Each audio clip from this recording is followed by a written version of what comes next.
All right, good morning, members. Welcome to the July 30, 2026 special meeting with the Board of Directors of the Agribusiness Development Corporation. I am the chair, Jason Watts. Prior to calling the meeting to order, Austin Plus will explain how the public can participate in this hybrid meeting, which can be accessed by video conference, telephone, or in person.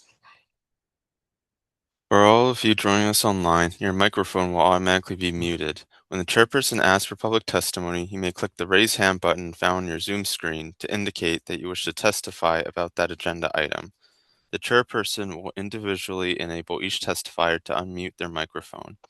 When recognized by the chairperson, please unmute your microphone before speaking and mute your microphone after you have finished speaking. For those of you joining by phone, when the chairperson asks for public testimony, you may indicate you want to testify by entering star and then 9. A voice prompt will let you know that the host of the meeting has been notified. When recognized by the chairperson, you may unmute yourself by pressing star and then 6 on your phone. A voice prompt will let you know that you are unmuted. Once you are finished speaking, please enter star and then 6 again to mute yourself. For both internet and phone, as well as in-person access, when testifying, you will be asked to identify yourself and organization, if any, that you represent. Each testifier will be limited to 2 minutes of testimony per agenda item. Thank you, Austin. All right, the meeting is called to order at 9:10 a.m. I will take a roll call of the board members who are present. Uh, when your name is called, please verbally acknowledge your presence and state who, if anyone, is over the age of 18, is present in the room with you. This also serves as a roll call vote. For each subsequent vote, I will ask if there are any objections or abstentions. If there are none, then the motion will be approved on the same basis as this roll call. Board member Jesse Cook. Present and alone. Thank you. Board member Dave Hinizumi. Present and alone. Board member Chair Sharon Hurd. Present and alone. Board member Deputy Director Kira Kahane is excused. Board member Dino Kimoto.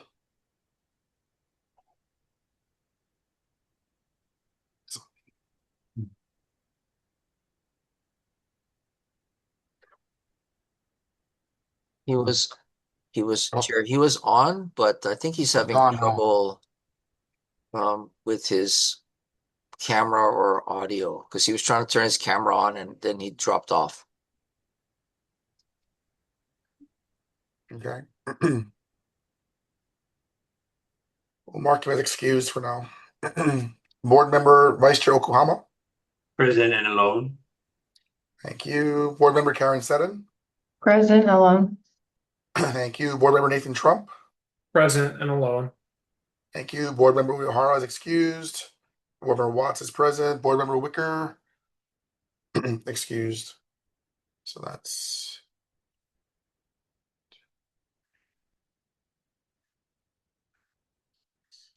all right. We have 7. All right. Thank you, members, and please excuse me. I'm losing my voice. Moving on to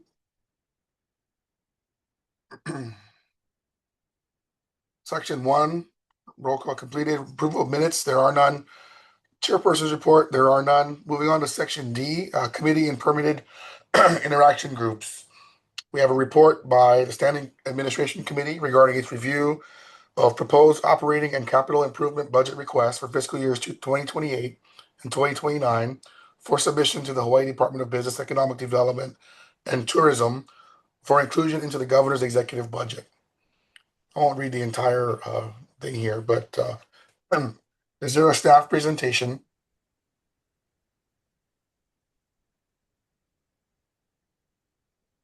Chair Hinazumi? Yes, thank you, Chair. I can go ahead and give a brief report on this. And as this is an item we would want to take action on today, we can continue once you call it up as an action item. So first of all, thank you very much to Mark Takimoto for putting in as much work as he's done to get us to this point that we are uh, at today. As noted in the report to the board, budget, it's a best effort, to understand the financial condition of ADC's operations. So what you see in the budget itself is a reflection of what we expect, the operations of ADC to be like, our projected revenues, projected expenses, and any resulting, profit or loss, based off of that. Note that there are, a number of projects, that staff has been, extremely busy, working to push forward. Those are based on, past appropriations and not reflected within, the budget you see. And so there is the budget itself, and then there's also requests that have been prioritized by staff and reviewed, that would be made to continue additional improvements for ADC. When you look at the budget, you will see that there's three different accounts: general fund account, revolving fund S312, which captures our lease revenues and expenses, and revolving fund S325 that captures our water system revenue and expenses.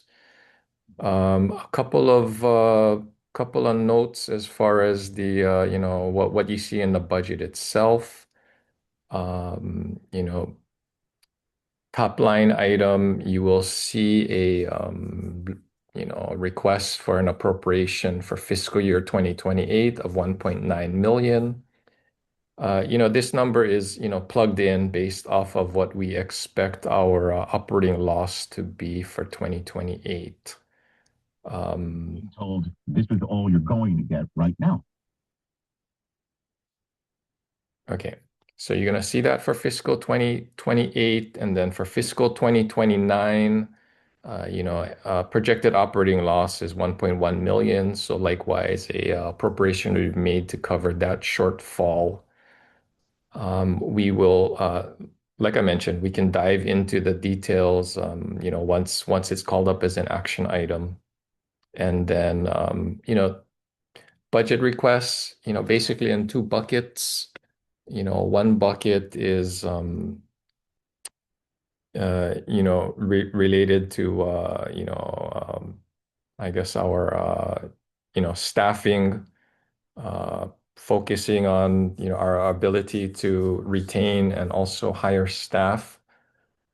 So the big ones you're going to see is, increasing the ceiling to allow us to be more competitive in our salaries.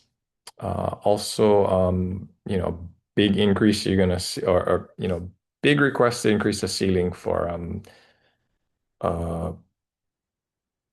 staff and other potential consultants to manage the water systems we have. And of course, the largest increase is going to be the need to maintain and operate the Wahiawa irrigation system.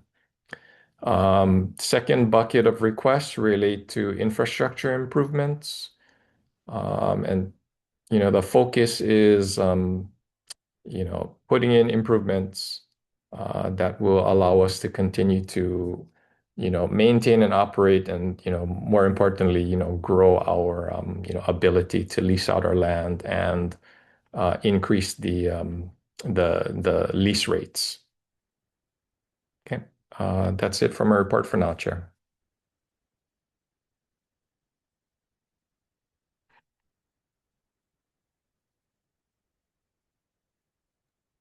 All right, thank you, Chair Inazumi. All right, members, moving on to action items. E1, it's a request to discuss and approve the Administration Committee budget recommendations for fiscal years 2028 and 2029. It's a request to discuss and approve the budget request for 2028-29 for submission to DBED for inclusion into the governor's executive budget. The Admin Committee's recommendations may include, but are not limited to, payroll, general operating expenses, equipment purchases, land and facility maintenance, operation, maintenance, repair, and improvement of irrigation, water delivery, and water storage systems, and other operational requirements necessary to support the ADC statutory mission and statewide agriculture programs. Regarding capital improvement budget recommendations, it also includes the planning, design, construction, renovation, repair, and improvement of ag infrastructure, irrigation, water delivery, water storage, and related utility infrastructure, development of the Food and Product Innovation Network, and the EF, that doesn't sound right, Entrepreneurial Food Manufacturing Facility on Oahu, acquisition of agricultural lands and related improvements on Oahu, and other capital improvement projects supporting ADC statutory mission, agriculture infrastructure, and food system resilience. Is there a motion to approve?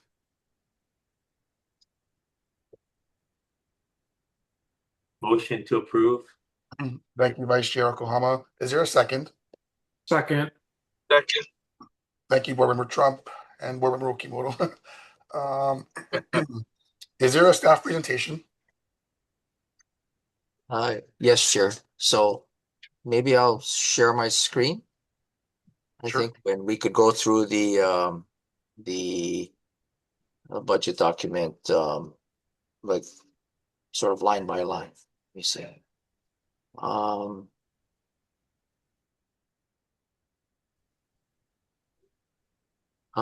Austin, could you allow me to share my screen? I'm not able to do that right now.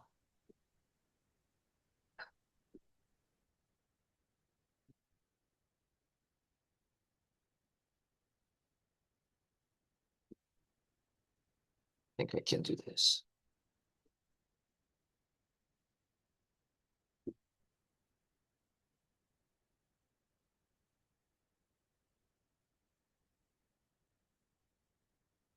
Can everyone see the screen?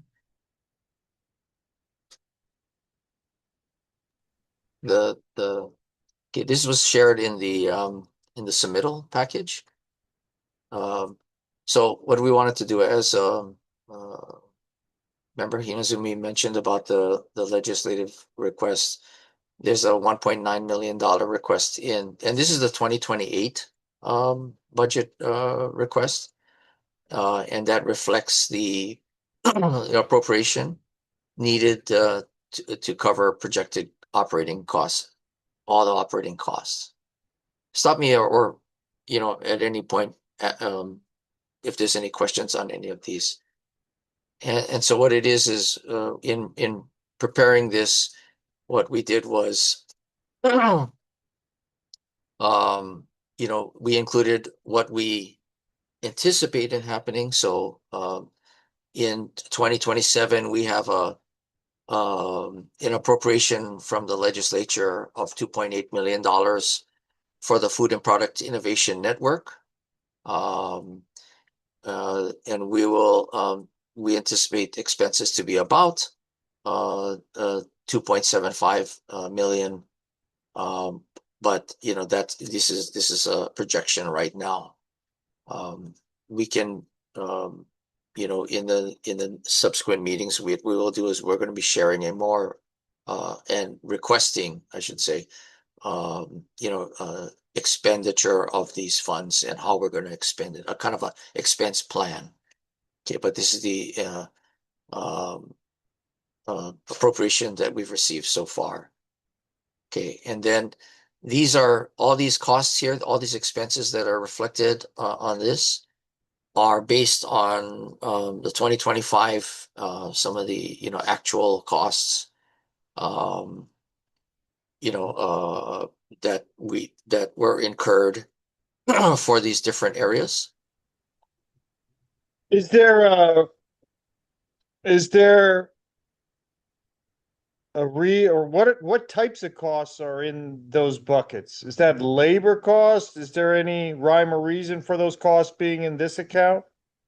What it is, and so when the expenses are made, they're coded, to these different areas. And so they get put in these costs include everything from fuel,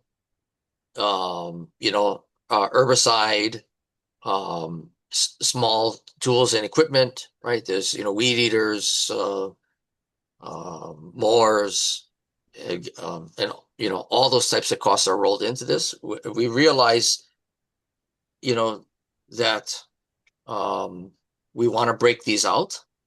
So that's what we're doing now. So that the plan is so we had a discussion. So staff is going to be, basically, we're going to be sharing all of the actual costs so that you can see, and we're going to break it out a little more with more precision because these sort of got rolled into one lump sum. And so when we pull up reports, it's, I get it. We want to be able to show that. So we're going to have to create something to do that. And so we're going to take all the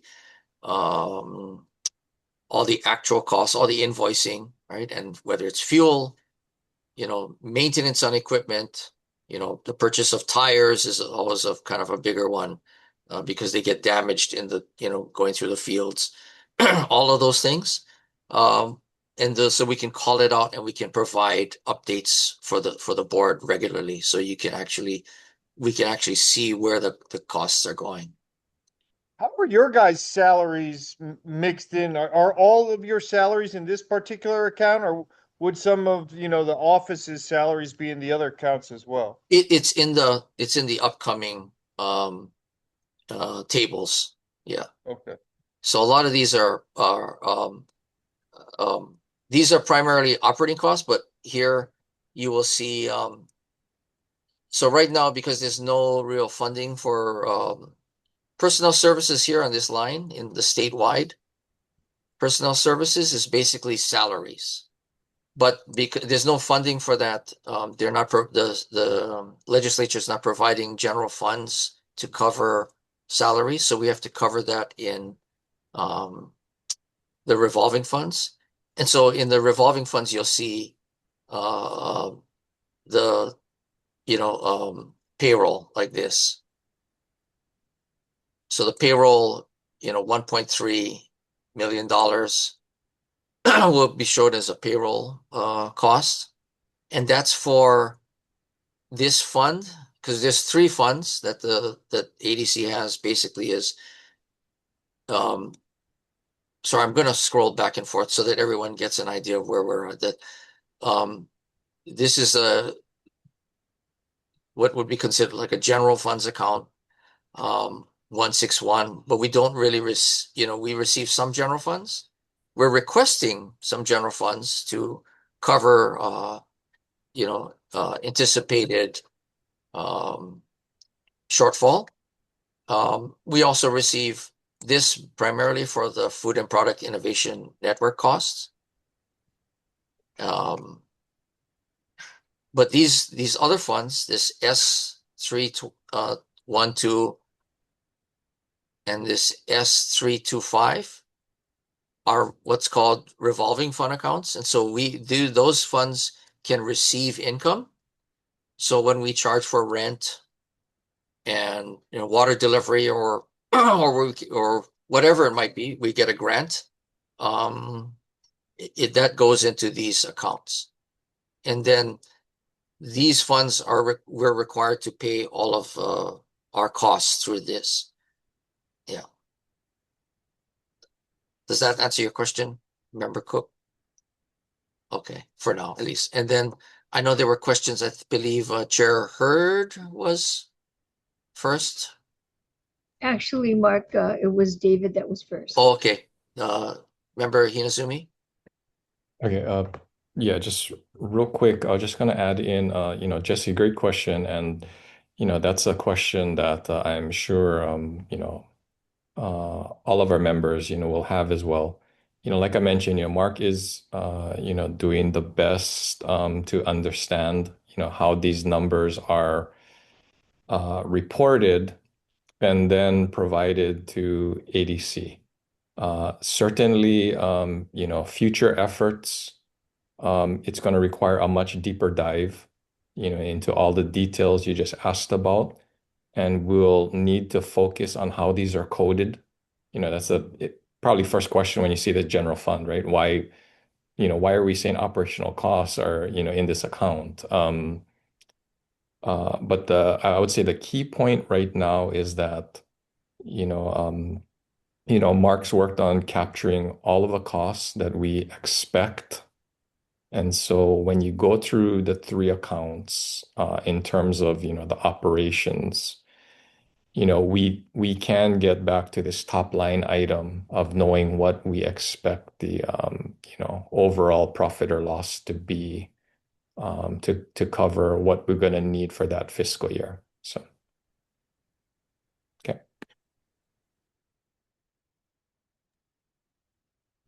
Chair Hurd? Thank you. My comment, Mark, was, yeah, I've never seen a budget like this. Very good. Thank you.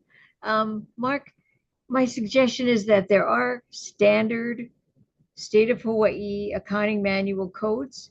If you would use those codes to, when you break out the different line item costs, that would be very helpful. Not that you didn't intend to, but I think that would be a more transparent way to report the costs. And also that the notation subject to receiving an appropriation. I have a question about, has that cost already been incurred? And then we're pending receiving an appropriation, or are we going to spend the money only when and if we get an appropriation? Thank you. Thank you. That's a good question. And with respect to the earlier comment about the codes, we absolutely agree. What's interesting, and we are working with, so when we're working with and going to be continue to work with, we had hired a consultant to help on some of the audit related fiscal matters, right? We hired a accounting consultant, a firm, and they're working with us on that. And what we discovered at that time is codes are not uniform sometimes. So I know the new system that DAGS has been working on and is going to be rolling out shortly. And when I say DAGS, Department of Accounting and General Services, I know that they're trying to to address that. And so we do have now a very extensive code list from DBED, and so we should be able to capture. But in the past, I don't think it's sort of all funneled into other expenses type of thing, right? Whereas we probably should have had subcodes, sub elements, so that even if it's other expenses, there could be sub elements for more specific buckets that you would want to be so that the actual spend would be very accurate, and then the board and public, quite frankly, can see exactly where the money is going. And so that's our intent, and so that's what we're working on now. I just don't really have that for the sum of because I'm using past information to generate this. I don't have real precise numbers as I believe the board would like, as we all would like. We can make better decisions that way. So with respect to that, yes, coding is important. The next thing, of course, that you had mentioned about there could be if we do not receive an appropriation, then we'll have to, yes, we will have to make adjustments. So yes, some of this is assuming the appropriation comes, because we got some of these numbers in some of this appropriation in 2027 for this fiscal year. We're requesting it going forward. But if we don't have it, then we'll have to make adjustments. If we don't get it, we'll have to make adjustments. So even in this process, and I'm sure the board understands, there'll be regular updates, and we'll have to make course corrections as we go. But yes, the appropriations will, whether we receive or not, will matter. Does that answer the questions that you had? Thank you. Yes. Thank you, Mark. Okay. Member Okimoto, you have a question? Yes, I've been asking for like 3 months about the project of getting water to the farmers that are on the Whitmore lands, and you guys gave me an answer that some of them have been accessing water through water trucks and stuff, but what is I mean, we've gotten no answers as far as what are the projected plans for getting all the farmers water over there, whether it be, temporary irrigation reservoirs or, um, you know, my concern is I want to get these guys on the land and producing as soon as possible so that they have a chance of success. But if we don't have the water, then, it of course affects them. So my question to you guys is, what are the projected plans, and how are you guys going to budget for the cost for these improvements for the farmers to get water?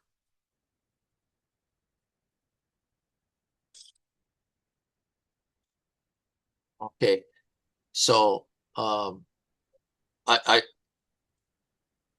sure, I'm not sure if are you finished, member Okimoto? Yes. Okay, so I apologize. I know that we had put together, we will make sure everyone gets it. We had put together an update on this, and I apologize. It clearly you haven't received it. So some of the farmers are already producing on that property that are near the water, right? We have funds in appropriation that they're working on right now they're working on the well portion of that. So we actually have an appropriation for that now, and what's happening is they're working on the wells, refurbishing the wells and pump system on the I'm going to say on the Dole side of Kamehameha Highway. And then we're going to be working on in the next few months getting a pipe across Kamehameha Highway. And then that appropriation allows for a pipe going across and then a reservoir at I guess I would best way to say this, on the high point of the property. And then we'll pump water up there, and then then the farmers will have water. I think and we anticipated that about a year. I think when they first moved on there, it was about a 2-year sort of timeline. And so we're about halfway through that now. So the hope is that within a year or so, they'll have water from the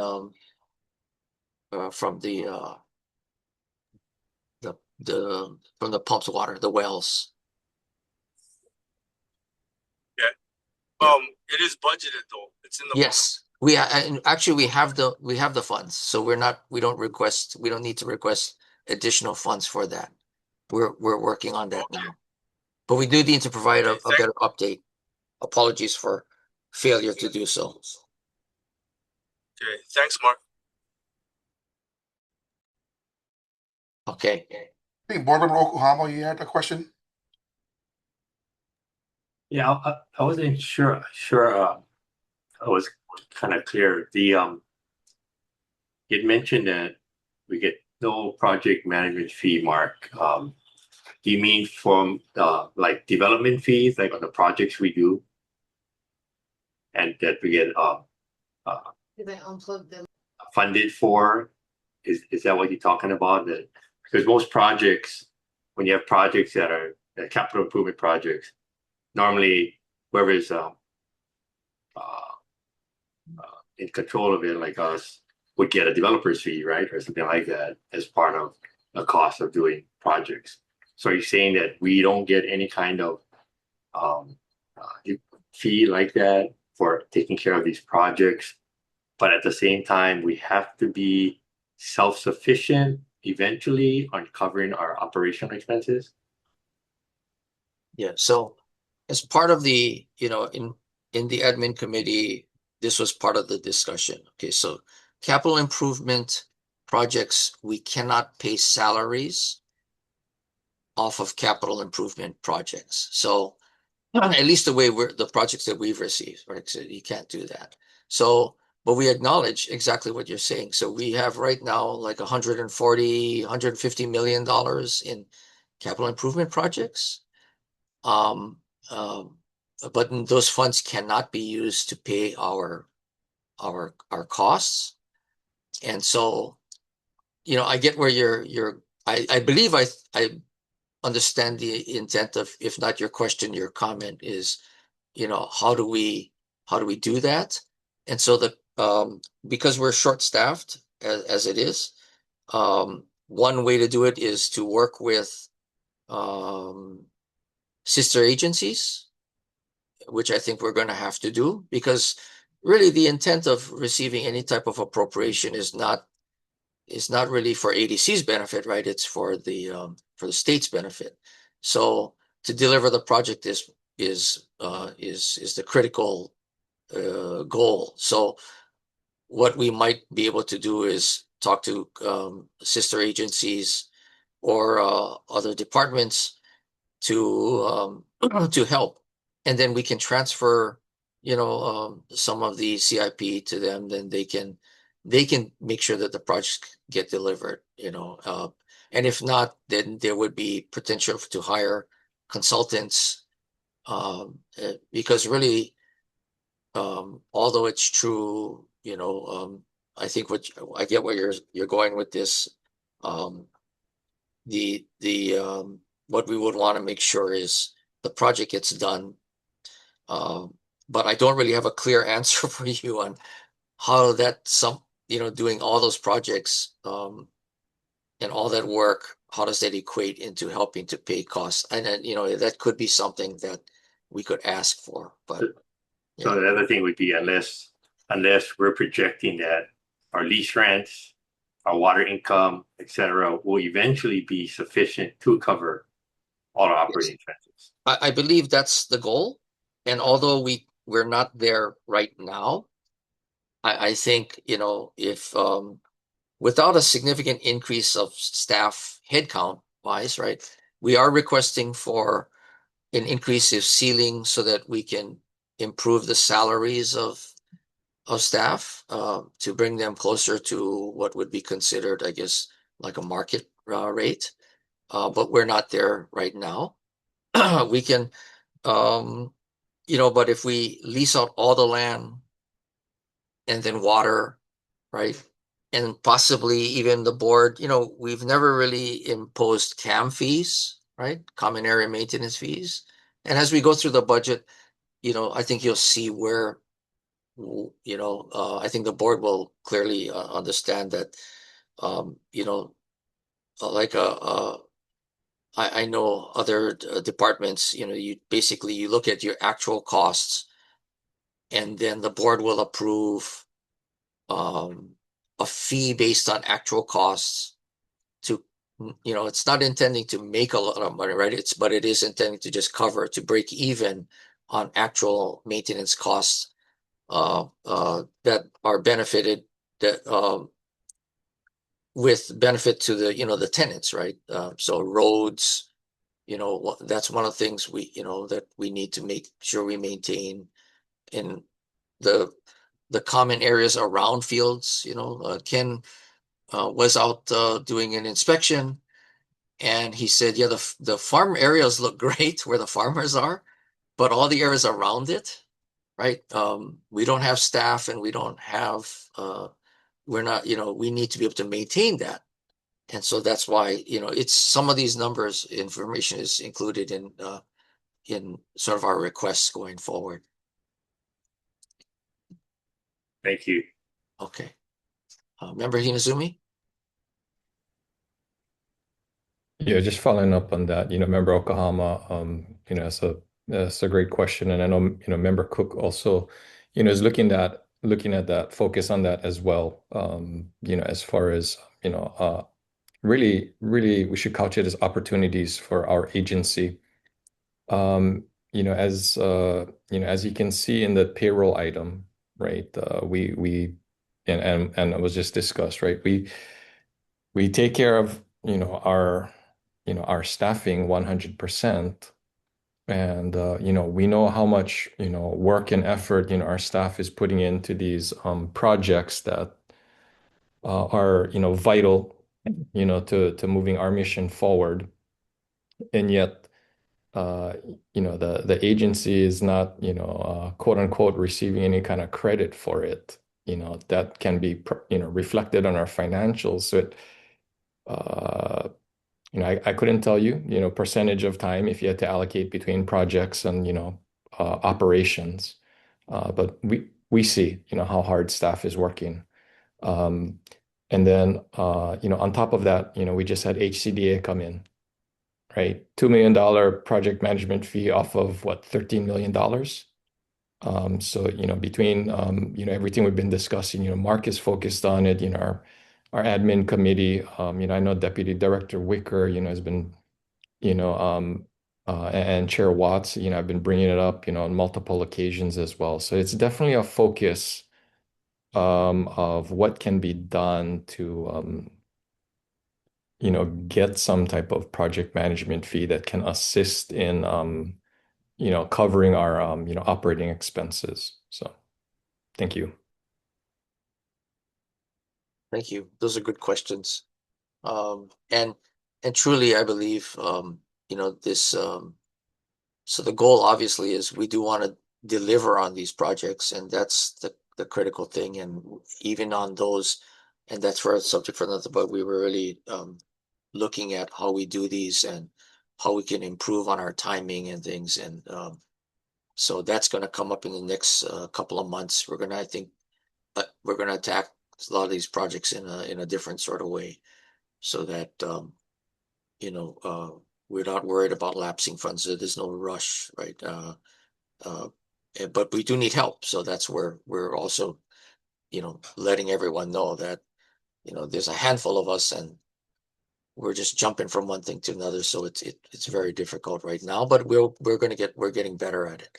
So and I know some people have to some of the members need to leave shortly, so I'm just going to go through this in a little sort of a quick matter, and then I'm happy to stay on as long as anybody needs to answer the questions. But so this is where this is sort of the 28 budget, and then then you have this is going into some of the more land related things, right? Some of the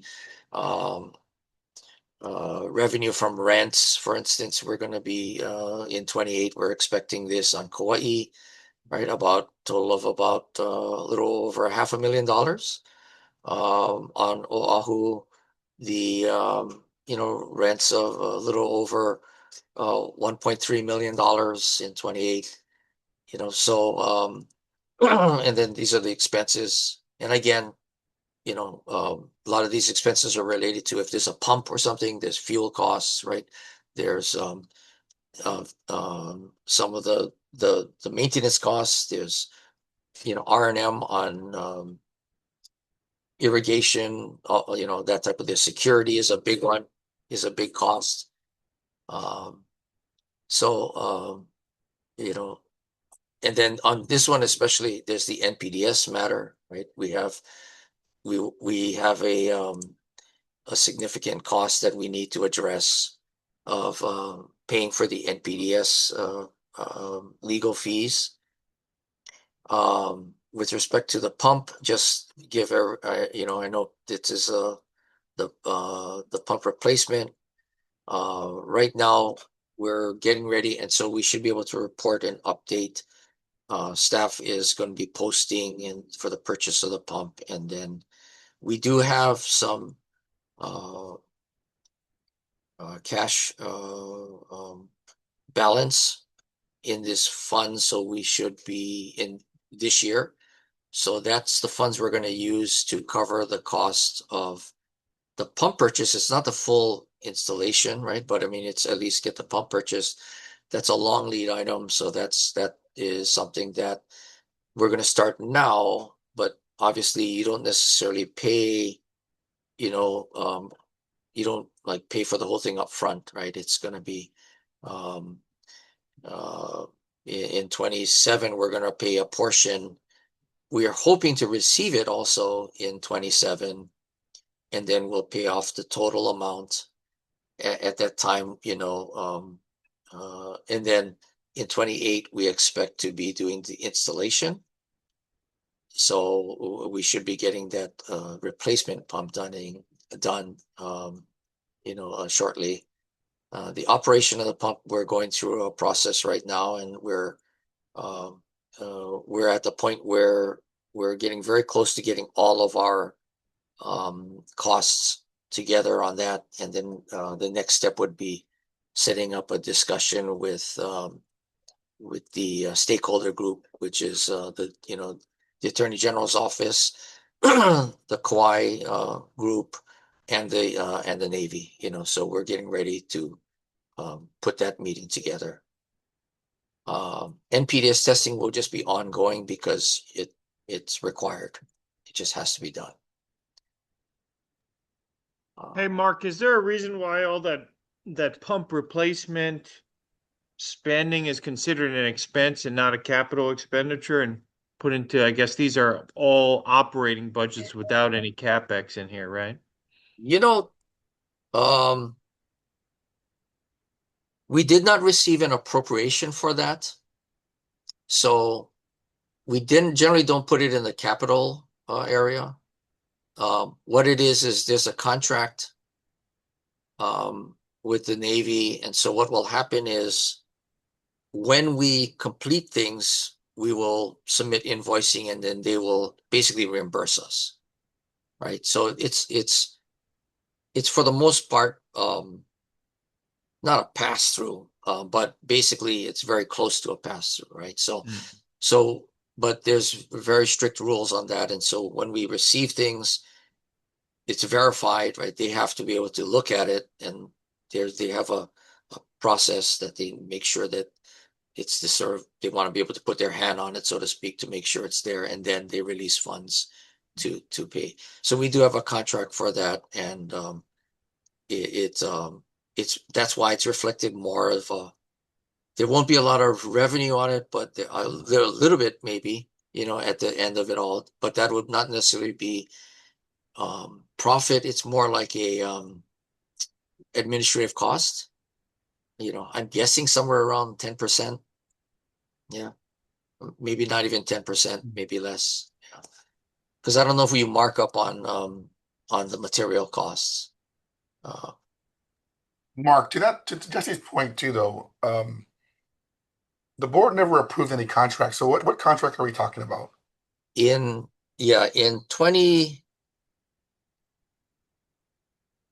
I think it's 2024.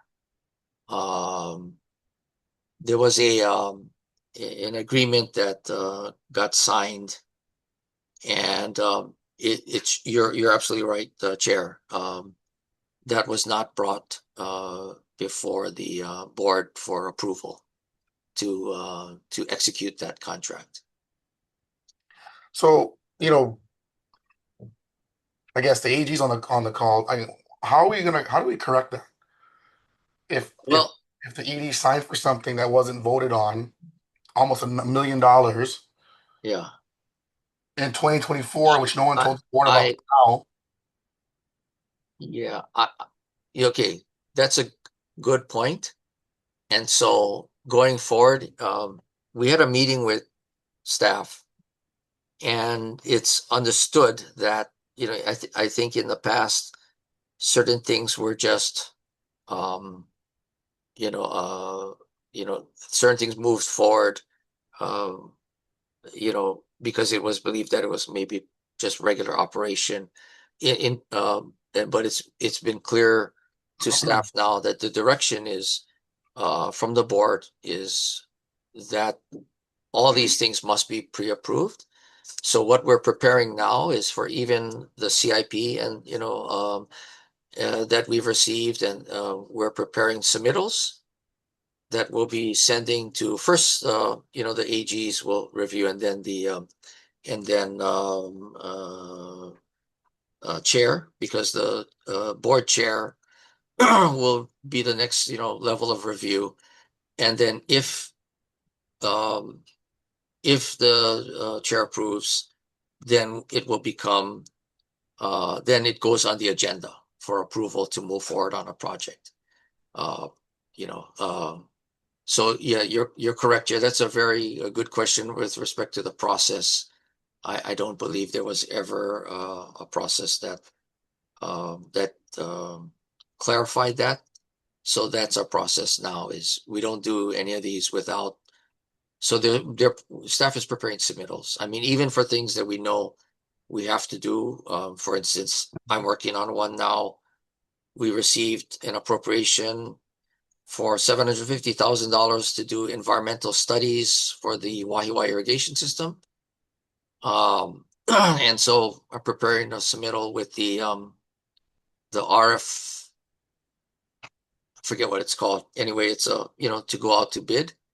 And then we're going to be sharing with you. And then once you approve that submittal, then it can go on to an agenda, and then the whole board can, see. I guess we can, Mark, so we can follow up after. But I guess my question is, being that we're voting on the budget, how does the board, I guess, correct the previous action of unauthorized contract signing from 2024? You know what I mean? I guess, how do we? I'm worried about being audited.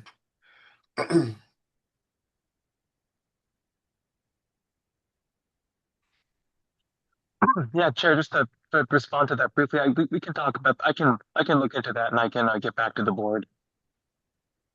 Okay, thank you. Chair Hurd. You're on mute. Of course I am. So I was going to ask Chair Watts if the board wanted to go into executive session so that we could get legal counsel on this matter. Mark, are you prepared to do that, or how do you want to handle this?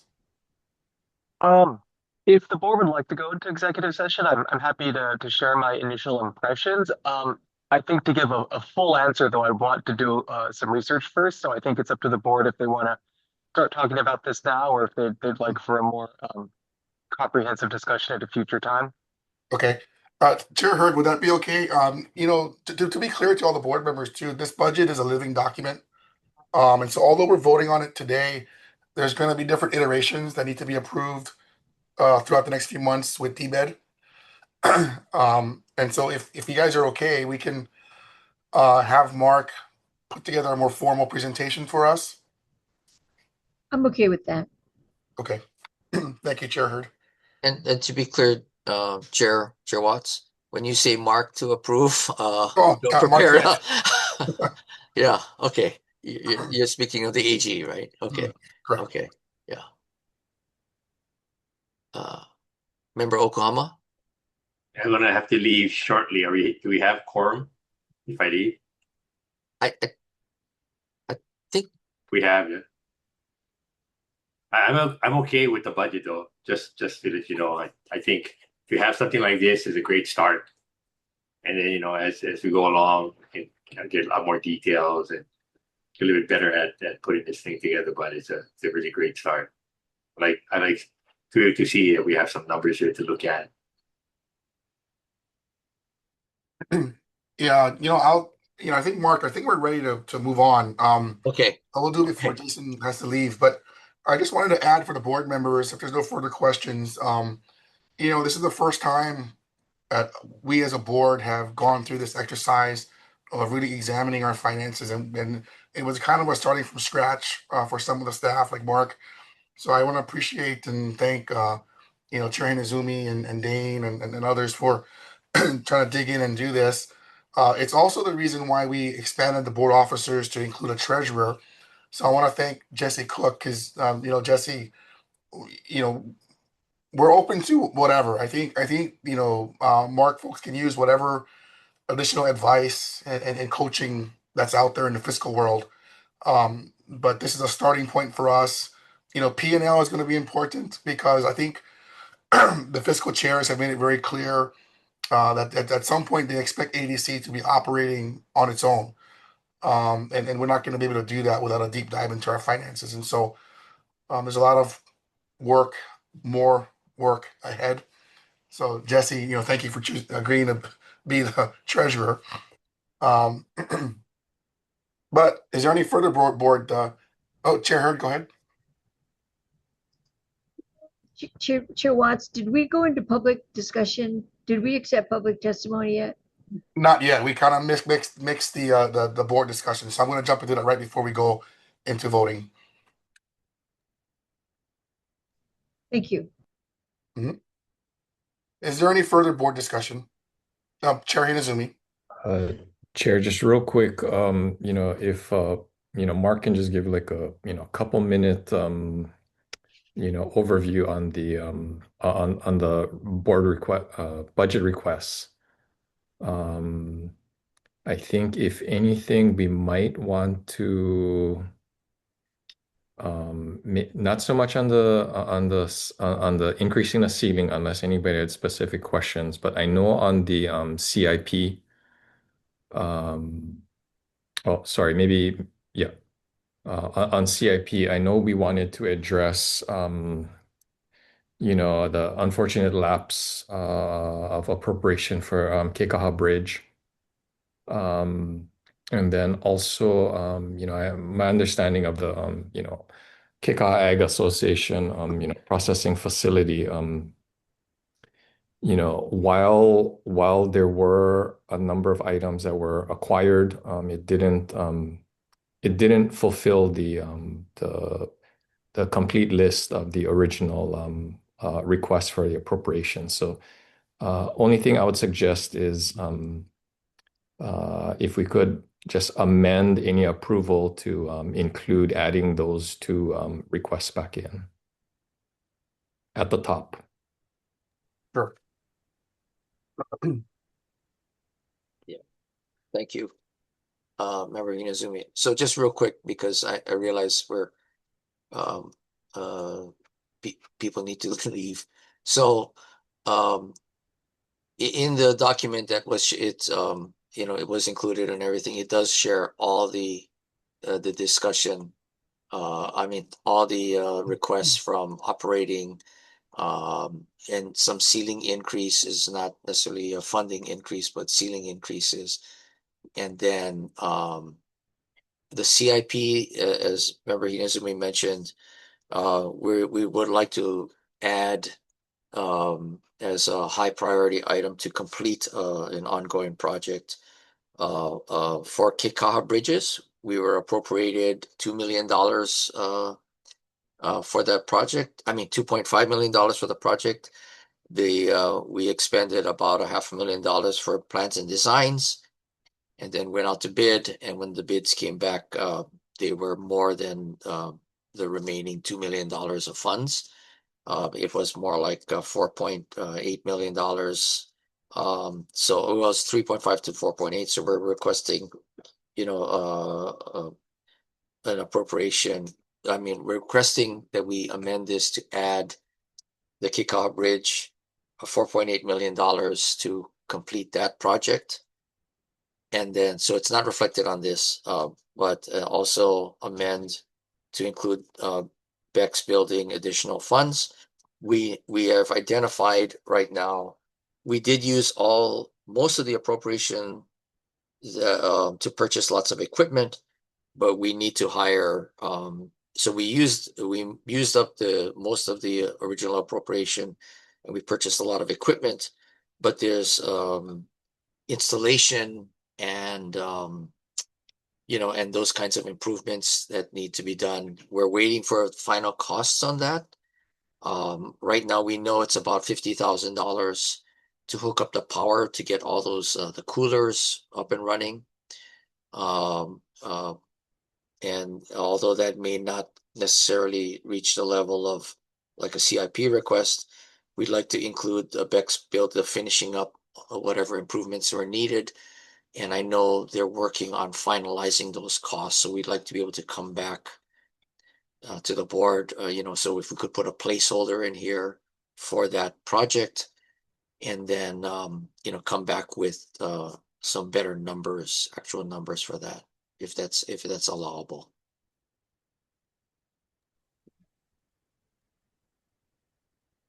All right. Thanks, Mark. I just have one more final question on the salaries. You have here, so it's a ceiling request, but I guess I'm trying to figure out, is this a percentage increase or are these numbers current? The Oh. current salaries, or what's the current salaries and what's the percentage request to get to a higher number? Okay. When apologies. What this is this is not this, the base request is the increase, and then the fringe, of course, is the fringe that would go along with the 48, for, let's say, on the first line, the $48,000. So the $78,000 would be the total request. I failed to include the original, like the current salary.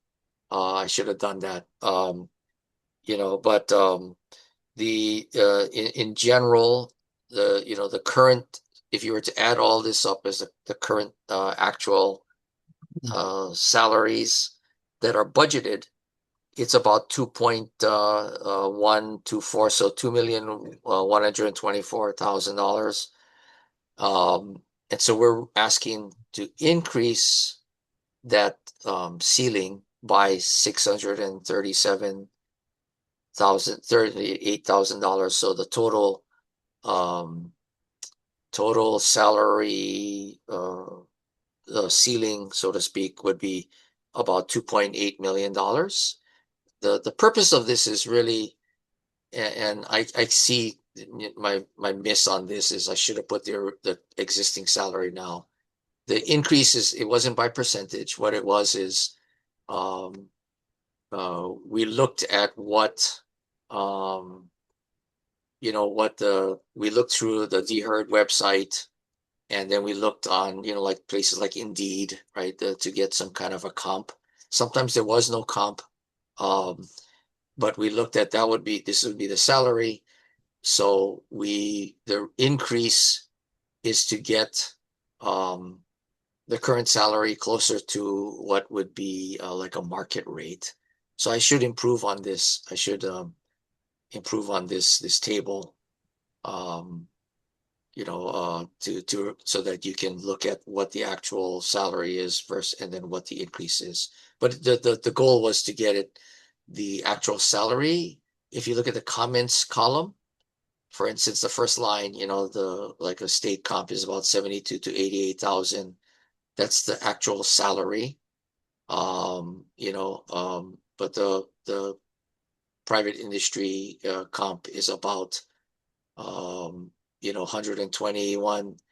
So these are salaries not including the fringe, right? So I should add more detail to this, because otherwise it gets confusing. So in the comments is reflected sort of like the salaries that, like, either a market salary or a state salary for that job. And so the increase of 48,000, for instance, right now, the person in the job right now, for the project manager, their salary is about 80,000. And so the idea would be if you add the 80 to the 48, 48, you're at about that $130,000 range. Because I realize it's now, as I'm explaining it, I can see the confusion. Because obviously all the fringe is part of our costs. It's not necessarily reflected in the salary, right? So in the comps, when you look up salaries, a lot of times they don't include the fringe costs, right? So I hope that kind of makes sense. So for instance, the first line, the actual salary is about, I think the starting salary is about 70 something, but they're at about 80 now.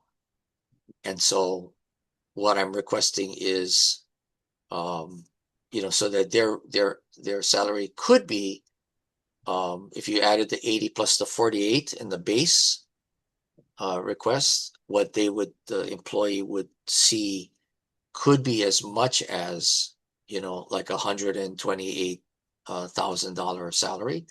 That's not to say we would go straight to the top. We're just requesting the ceiling increase for the purposes of merit increase. So I think what we would do is, if let's say we think the person, because of either years of service and after evaluations and work produced, if we feel that they should get a raise, you come to the board and we put forward, we'd like to recommend a salary increase of X, right? But without the ceiling, even if the board approves, we can't pay it. Yeah, we couldn't pay it, even if we had the money. And I'm not saying we have this kind of money right now, but we're getting ready. We're hoping to be able to increase, as we're generating more revenue. We just want to be ready so we can compensate our employees. Does that sort of make sense? Sorry, Chair, Chair Hurd has a question. Yeah. Chair Hurd. Thank you. I do. And Mark, understood. Very good explanation of what's going on. My question is, are these positions general funded or special funded? They're all special funded. Okay, and that's why you're throwing the fringe in, because if they were general funded, we wouldn't have to worry about fringe. Correct. So yeah. So a significant change. Yeah, when we're all revolving funds, all special funded, we have to cover everything. Whereas when it's general funded, we don't cover the fringe. So to Chair Hurd's point, as Chair Hurd, as we flesh this document out better and get better at this with our new treasurer, we'll be more clear as to which positions are general funded, which positions are special funded, why they're broken out that way, so that we get a total picture on these salaries. Because for instance, you don't see Wendy, you don't see Mark on here, right? Because they're funded differently. So. Well, actually, we're all funded the same way now. We're all revolving funds, so none is funded by general funds. So all of our positions. So you two now. So you're not. Yeah, all of us. I just didn't request an increase for my position or or Wendy's. So maybe that's an oversight, but I mean, I didn't add myself and Wendy in here. I think what we want to do is take care of the. Well, because then that takes me to another question about is the fund healthy enough to cover all of that? It will not cover this, right? So this is in preparation for a general, hopefully. So right now, so that's why, and I realize, our actual salaries right now, if you're to add up the actual, not including, so it would be $1.6 million. And that accounts for vacancies, right? So we have not hired every position. So obviously, you have a vacancy savings, so to speak, right? If you were looking at our actual, if all the positions were filled as budgeted, we would be at $2.124 million, right? And we do not. So before we start hiring, obviously, right, if we're going to have to pay on our own, so to speak. So wait, Mark, so just to be clear, so if we were at 100% staffing level, we would not be able to cover our expenses. Okay. This year we will, right, because we have an appropriation to cover some things. In 28, that's where it gets tricky, right? Because you would have to maybe make cuts to some operational costs, and that's why this budget discussion is very timely, because that's where the board will be able to see, and to be truthful, that's why you sort of tap the brakes a little bit on hiring, right? Because otherwise you certainly don't want to hire somebody and then next year not be able to pay them, right? So, I mean, how could you offer somebody a job? Well, but I think we want to look at it in a couple ways, right? I mean, I don't think we have any excess in ADC. In fact, we don't have enough. Right. And so every position is critical. But what I'm Correct. looking at here is we can't even afford every position. Correct. Well, we could, but then you would have to cut back on your other expenses, right? We could do that, but you'd have to cut back because if you look at the projected revenue, right, we could potentially pay, but then you wouldn't be able to operate a lot of things. So that's where the rubber meets the road, as they say, right? So, we might be able to generate a revenue of several $1,000,000, cover all the expenses, but then what you end up doing is maybe you can't, repair a truck or you can't, that kind of thing, right? That's where, that's where the budget discussion becomes very, So we're gonna and I believe we're that's gonna what, have to talk about that a little bit more because I think yeah, even for that section you just showed, within that we need to prioritize health and safety, et cetera, right? So, and that's why the question that, a lot of the board members and everyone is, like we're doing all these CIP, we've got 140, $150 million in CIP. We got to deliver on that. So yeah, we do need, to fill all the positions and I think this is where my understanding is the legislative intent was always they want to make sure, as we all do, and the board also make sure that the fiscal picture is very transparent. Everyone knows what's going on. If certain work needs to get done and just needs to get done, I believe, the board as well as, and not speaking for the legislature, but then it becomes their choice to like, yes, let's, provide funding or not. And that becomes, well, because I would also add too, like some of the operational expenses, like health and safety, they're non-negotiable, right? And yeah, so to say that we would not be able to repair a bridge or a dam or leak or whatever because we can't afford salary, that puts us in a very, very dangerous place.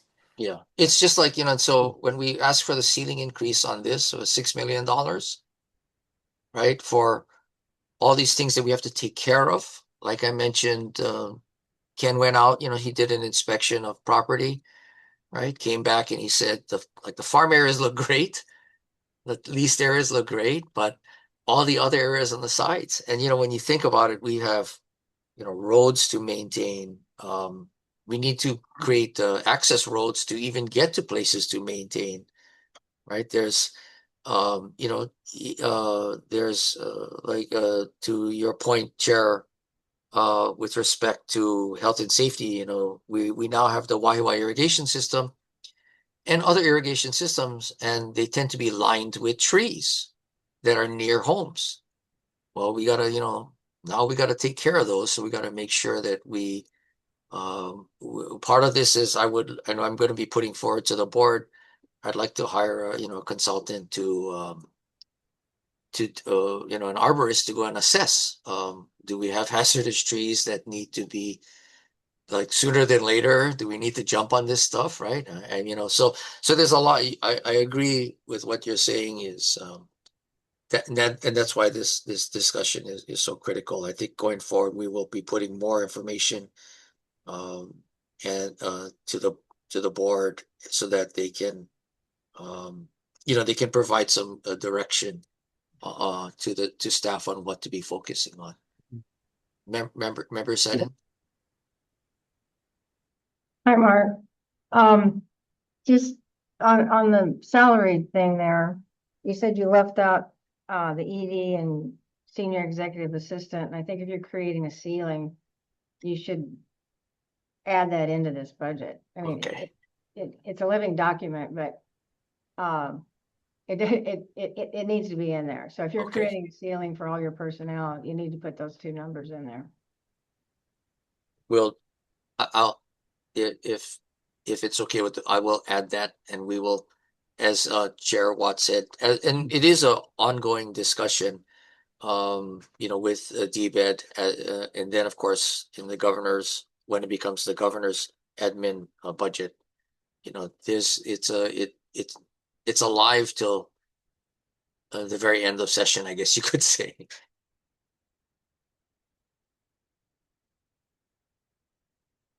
No, we will amend, Mark, so that'll be one of the amendments to add the salary ceilings for all employees to the document.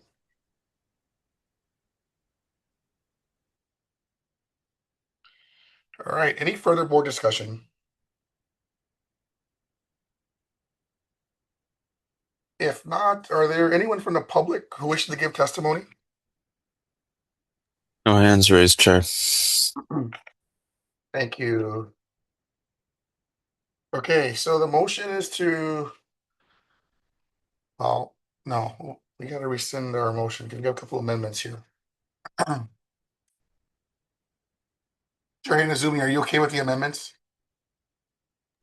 Yes, thank you, Chair. So it'd be three, right? We're gonna add the Kekaha Bridge at 4.8 million.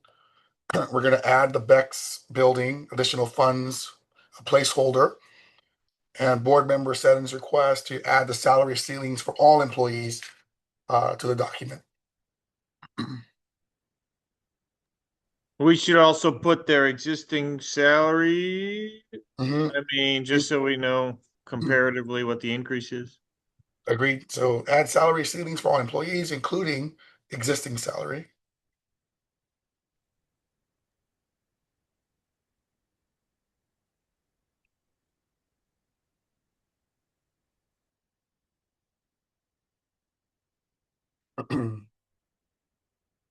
All right. So the motion is, well, Mark, do we have to rescind my motion?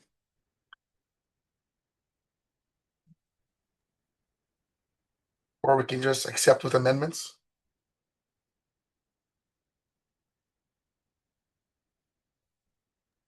Sorry, Chair, is that Mark T or Mark K? Oh, Mark K, sorry. Okay, sorry. I think you can make the motion with the amendments, Chair. Okay.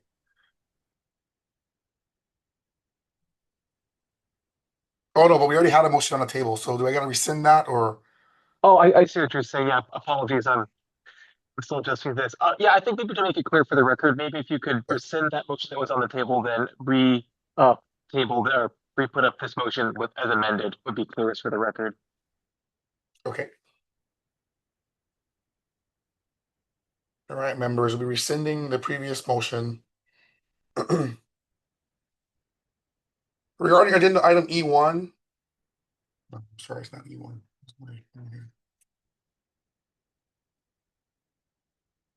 Regarding agenda item E1, it's a request to discuss and approve the admin committee's recommended operating and capital improvement budget request for fiscal years 28 and 29 for submission to the Hawaii Department of Business, Economic Development and Tourism for inclusion into the governor's executive budget with the following amendments. We are adding the Kekaha Bridge project back to the list at 4.8 million. We are adding the Bex building additional funds requests for as a placeholder. And we are adding a requirement to list all salary ceilings for all employees, including their current existing salary, to the document. Is there a motion to approve? So moved. Thank you, Board Member Hinazumi. Is there a second? Second, Sharon. Thank you, Chair Hurd. Is there any further staff presentation?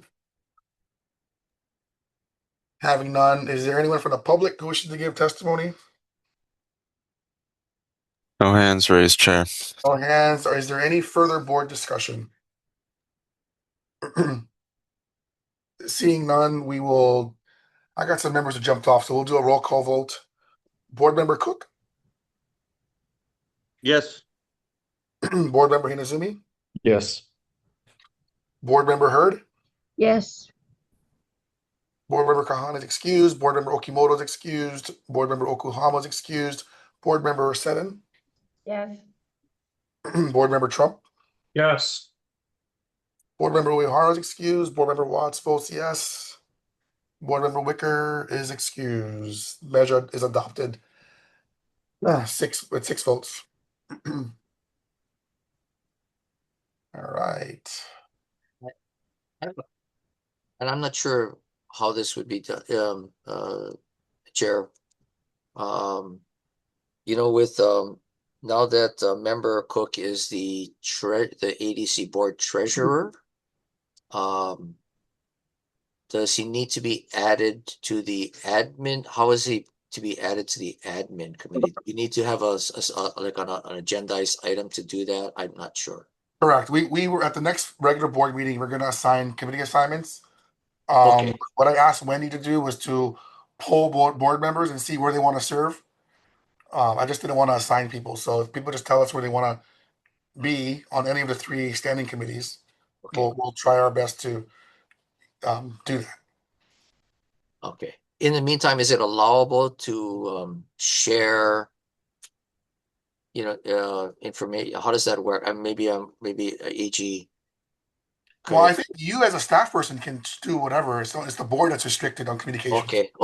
All right. I Yeah. just want to make sure I don't, improperly share things. Okay. Very good. Mhm. But okay.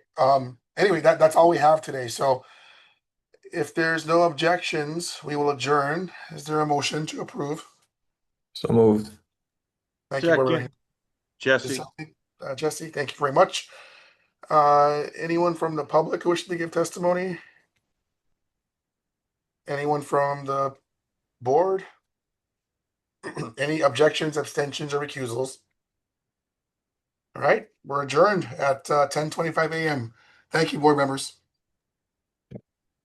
Thank you.